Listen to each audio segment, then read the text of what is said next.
vamos passar aqui as perguntas. Primeira pergunta sobre blockchain, para o Thiago. Thiago, como você vê a conciliação do tempo de consumo do blockchain em 10 minutos? Eu imagino que a pergunta esteja... As transações de blockchain, elas são muito lentas, né? Elas demoram muito hoje em dia. E a tendência dos sistemas de transferência interbancárias em tempo real de pequenos valores. Quer dizer, como é que uma coisa que é muito demorada, as transações interbancárias são online, real-time, e usar essa tecnologia para pequenos valores? É uma excelente pergunta. Essa pergunta vem pela razão de hoje o blockchain utilizado pelo Bitcoin, a cada 10 minutos ele processa e valida o bloco de trás. E hoje o que as empresas estão vendo é como é que se reduz esse tempo de processamento. Mas sim, esse hoje é um atributo dessa tecnologia, porque esse processamento é necessário para validar o bloco de trás e fazer com que isso seja incorruptível.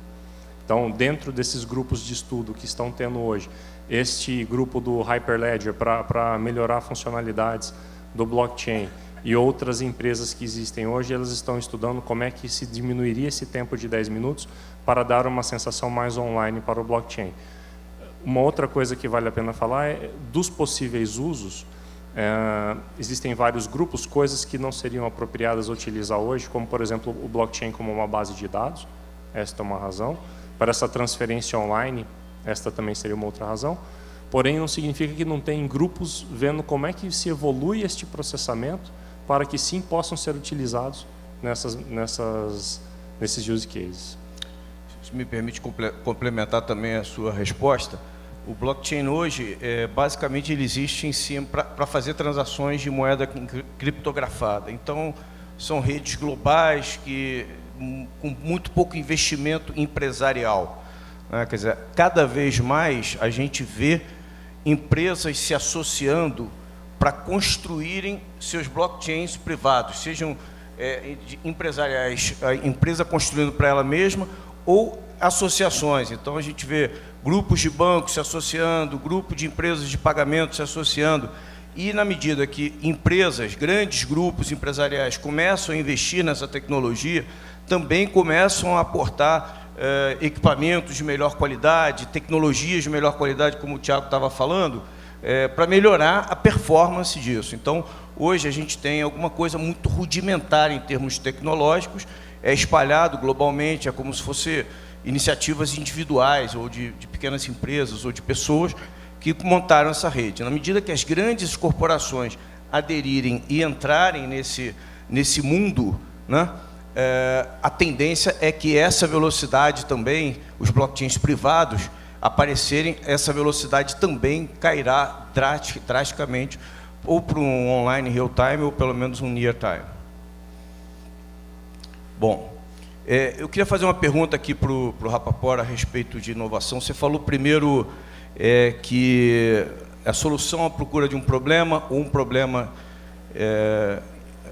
problema real com uma solução real. E a gente vê muita coisa em inovação que não dá certo, né? E muitas coisas até que levantam muito dinheiro no Vale do Silício, né? O que você acha que como é que a gente consegue perceber, como é que você deu 5 exemplos ali em 2010, tem alguma coisa, na tua experiência, tem alguma coisa que você consiga antever, ou pelo menos algum feeling, alguma coisa que a gente consiga olhar e dizer assim, não, isso aqui tem uma chance razoável de dar certo, ou não? Vamos apostar em várias tecnologias, porque de antemão a gente não consegue saber o que vai dar certo mesmo, vamos botar um pouquinho de dinheiro em cada um dos potes e vamos ver o que vai ser o campeão lá na frente. Então, vamos lá. Qual inovação que você escolhe, né? E ali, porque você vai ter a limitação é quanto de dinheiro você tem. A segunda é quantas pessoas você tem para focar em trabalhar naquelas inovações. Então, com certeza, você tem que passar por um crivo antes sobre o que você vai fazer. Talvez a melhor solução, por segurança, fosse ser, eu vou investir em tudo, que aí não corro o risco de errar em algo. Mas essa talvez seja a pior decisão que você possa ter. E como que você faz para tentar acertar o máximo possível? Com inovação, pessoal, ninguém aqui sabe.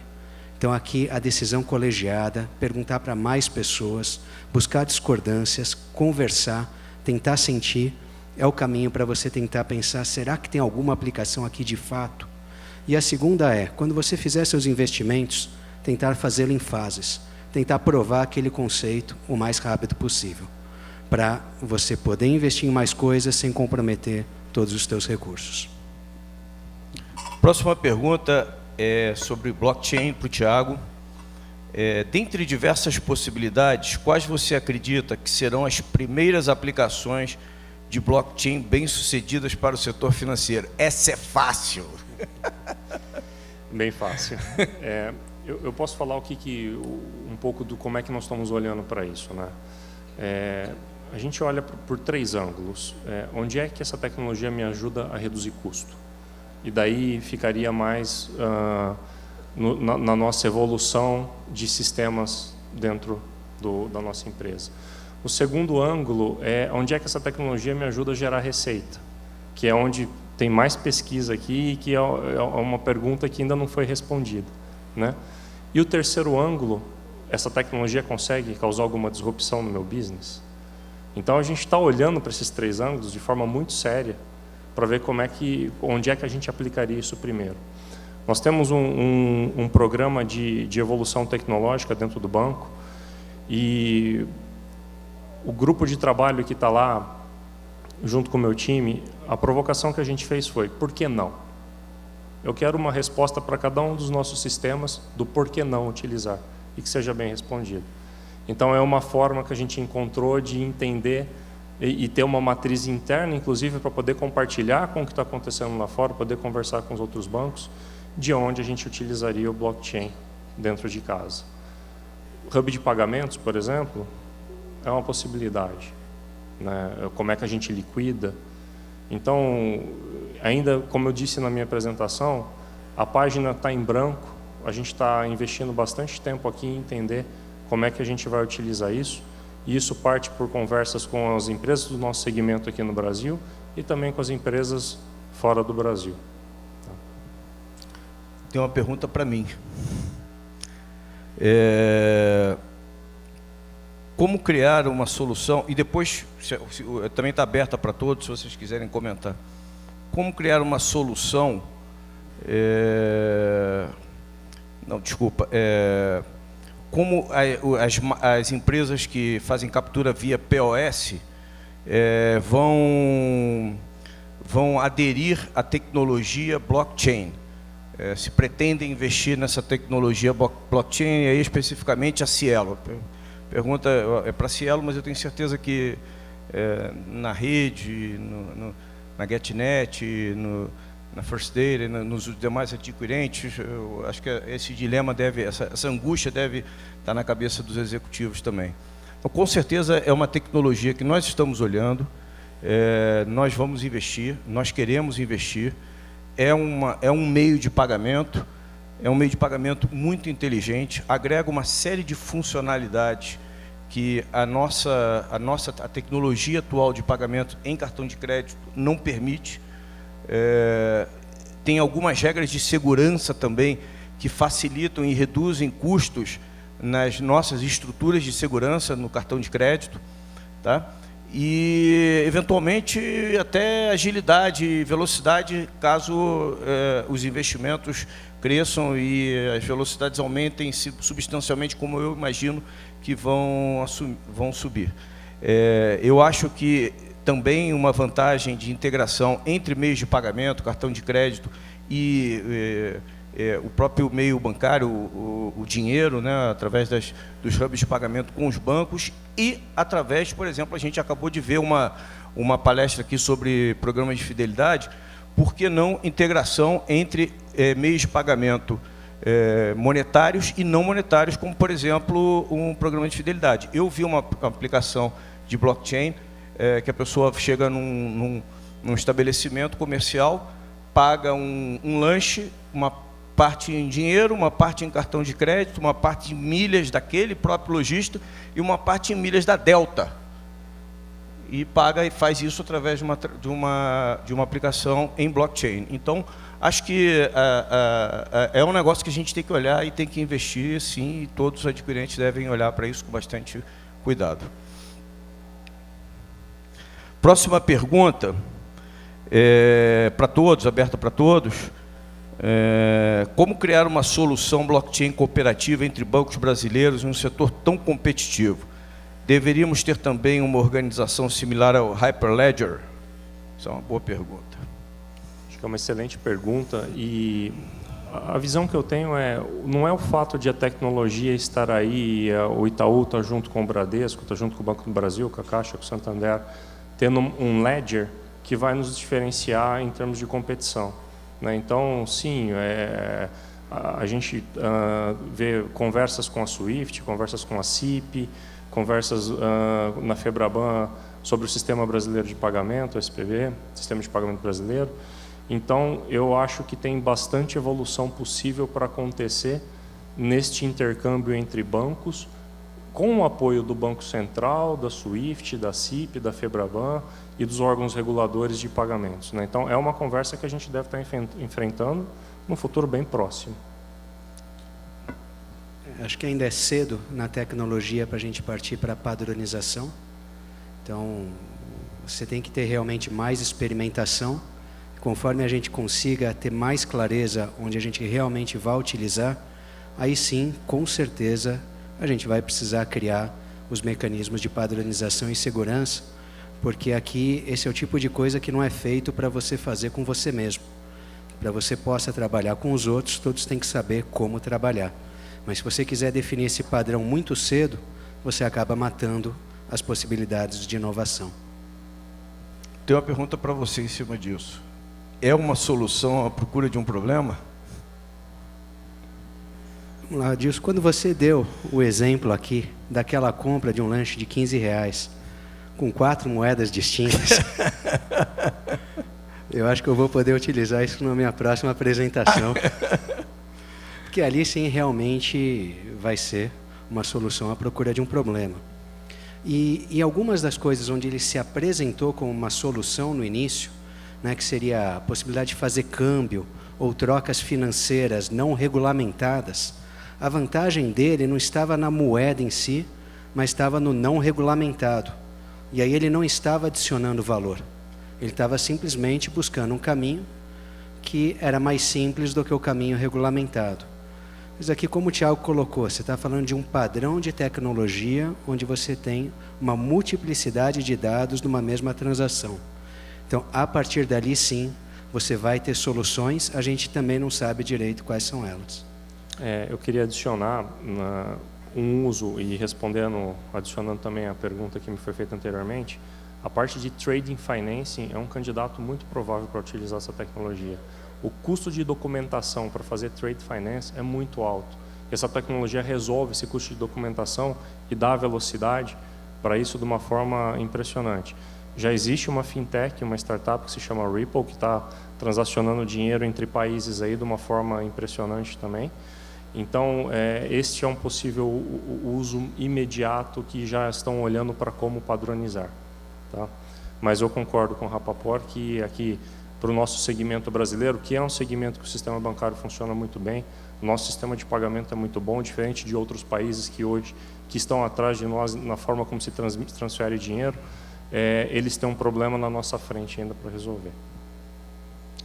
Aqui para você, Thiago, qual a vantagem competitiva para as empresas fornecerem informações das suas transações no blockchain? Estaria disponível para todos os participantes? Se positivo, os players menores poderiam ser beneficiários? Acho que é o mais conceitual aqui, né? Eu entendo que sim, é aberto para todos. A vantagem competitiva dependeria do uso que aquela tecnologia estivesse sendo utilizada naquele momento. Mas quando a gente estava conversando com uma empresa lá de fora, que estava mencionando que a Toyota está interessada em entrar, a Samsung está olhando para a tecnologia, ou seja, as indústrias de bens de consumo já estão tentando entender como é que elas participam de um ledger aberto também para dar essa transparência. Mas, de novo, vai depender da utilização. Para a utilização de trade finance, é uma regra. A Nasdaq está escolheu um segmento pequenininho para operar, se não me engano são 200 transações dia, mas ela está fazendo em cima do blockchain. Então isso está sendo explorado ainda até para se decidir como é que se vai se capturar o benefício em cima disso. E que tipo de player que vai participar do Ledger compartilhado. Rapaport, que tecnologia vencerá a experiência do uso do plástico? Fácil essa, hein? Será que a resposta é o celular? Né? Mas vamos lá. Vou contar um pouco para vocês a experiência que eu tive pagando com celular em Nova York. Eu cheguei lá na loja, né, carreguei meu cartão, aquela experiência boa, fui pagar, e aí o atendente perguntou, forma de pagamento, né? Não vou dizer qual que é, mas eu falei, alguma coisa Pay. E a pessoa olhou para mim, como se aquilo não significasse absolutamente nada.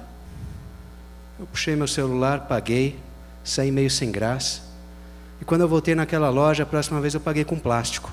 Eu puxei da carteira, coloquei a senha e paguei. Porque aquela experiência com o celular não foi algo que acrescentou algo para aquela transação. Agora, se naquele celular eu estiver comprando alguma coisa para me entregarem no hotel e não correr o risco de cair no backlog dos analistas manuais, que vão levar 3 dias para ver se eu sou eu, com 50% de chance de acerto, aí sim a gente tem algo que vai realmente acrescentar valor. Então, nesse tipo de transação, eu não tenho dúvida que o pagamento através do celular vai crescer muito. Tiago, aqui tem uma pergunta de conceito. Se o banco aderir à plataforma blockchain, qual será? A Bitcoin ou Ethereum? Legal, uma pergunta técnica. Então, o Bitcoin roda em cima de uma plataforma. Ethereum é uma das plataformas que hoje tem a tecnologia para a gente utilizar. Neste momento existem outras 4, uma da IBM, uma que se chama Chain, outra que se chama Ares e uma que a Intel lançou há 3 semanas atrás. Então, se lá no Itaú a gente quiser fazer uma rede de blockchain hoje, adquirindo alguma tecnologia, eu teria 5 opções de compra ou de download de algum open source para montar este blockchain privado. Tá? De novo, não tem relação com o Bitcoin. O Bitcoin ele roda em cima dessa tecnologia, que neste caso é o Ethereum, que está instalado nas máquinas de todo mundo aqui, de todo mundo, de todos os usuários que participam do Bitcoin, que mineram o Bitcoin. Né? Então, não tem relação. Eu poderia aqui escolher uma dessas 5 plataformas, daqui a pouco vão estar surgindo mais, eu sei de empresa que quer criar sua própria e instalar dentro do banco para fazer alguma transação de blockchain. Aqui tem uma pergunta de uma coisa que a gente já falou, mas é bom a gente enfatizar e para deixar bem claro o conceito. O banco deve aderir a uma plataforma de blockchain de rede aberta ou fechada?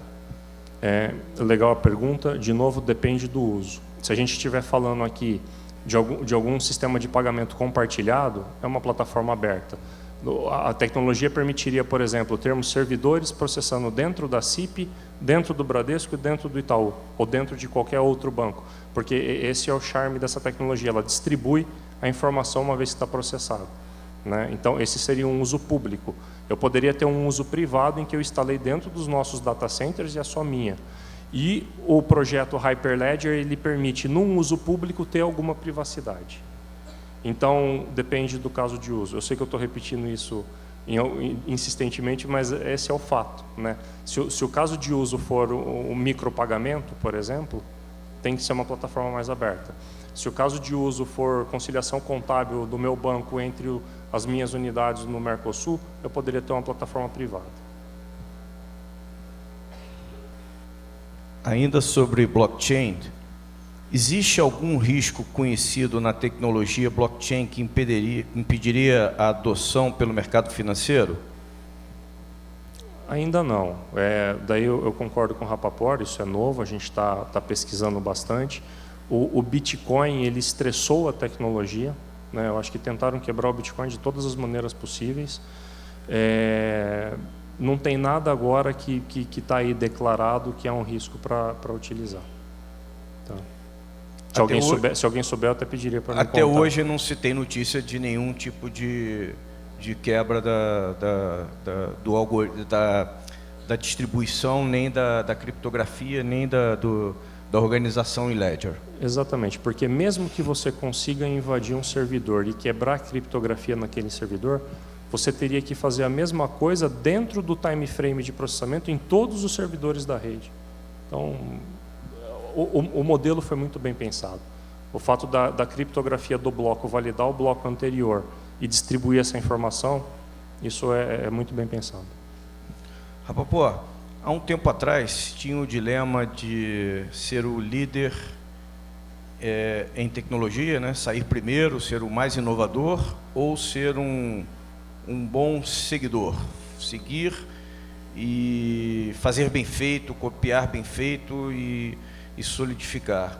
Você acha que ainda tem espaço para essa segunda estratégia no mundo de hoje?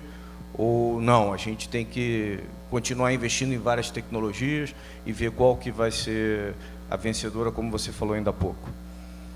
Gilson, a história mostra um pouco que muitas empresas que sucumbiram diante da inovação, elas poderiam ter copiado aquela inovação. Se elas tivessem tido um pouco mais de humildade quando a inovação surgiu, se elas tivessem tido menos medo de abandonar seus modelos de negócio, elas poderiam ter sido boas seguidoras e ainda estariam aqui até hoje. Então, é menos uma questão da dicotomia preciso inovar ou preciso seguir, e mais a questão da humildade. Será que surgiu algo que é melhor para o consumidor do que o que eu tenho? Porque se surgiu e você ficar parado, aí sim você vai estar na rua. Agora, se você seguir rápido, são poucas as tecnologias que conseguem dar uma velocidade tão grande que os outros não possam acompanhar. Tendo falado isso, se você tiver uma boa ideia, que você realmente acredita nela, coloca todos os seus ovos e vai em frente. Blockchain. Tiago, na sua opinião, quais as coisas que vão deixar de existir no mercado financeiro nos próximos 5 anos em função das tecnologias disruptivas relacionadas ao blockchain? Olha, essa é uma pergunta complicada, né? Eu li recentemente na Folha, estavam falando sobre a tecnologia blockchain, acho que tem umas 2 semanas, e os cartórios, né? Não é o segmento financeiro, mas está falando, a tecnologia para substituir o cartório está aí. Agora falta o meio aqui no Brasil para tratar isso, né? No banco, como eu disse, a gente está olhando por 3 ângulos, né? Onde que causa alguma disrupção, e se causa alguma disrupção, onde é que a gente economiza custo, onde é que a gente gera receita. A gente vê oportunidades em simplificar a nossa plataforma, em simplificar a plataforma do sistema financeiro. Se a gente conseguir fazer isso dentro do banco, ela seria aplicável para o sistema como um todo.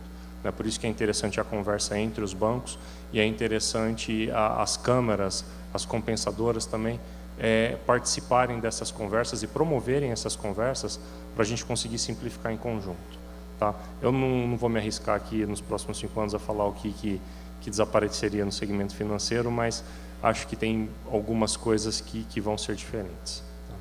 Uma delas que pode ser uma oportunidade é na parte de microcrédito. O microcrédito ele tem um custo muito alto. Essa tecnologia habilita o microcrédito de uma forma impressionante, né? Então, eu diria que no Brasil algumas empresas praticam microcrédito, mas ele é mais realizado na Ásia, na Índia. Talvez possa ser alguma novidade aqui. Crédito imobiliário? Crédito imobiliário nessa parte de avaliação da garantia, né? Então, hoje a gente tem um custo de documentação de avaliar a garantia, mas isso está relacionado também com o cartório. Custódia da garantia é um dos possíveis usos que a gente olharia para isso dentro do banco, né? E ter essa garantia registrada dentro desse ledger. Tá? Mas sim, é uma possibilidade também.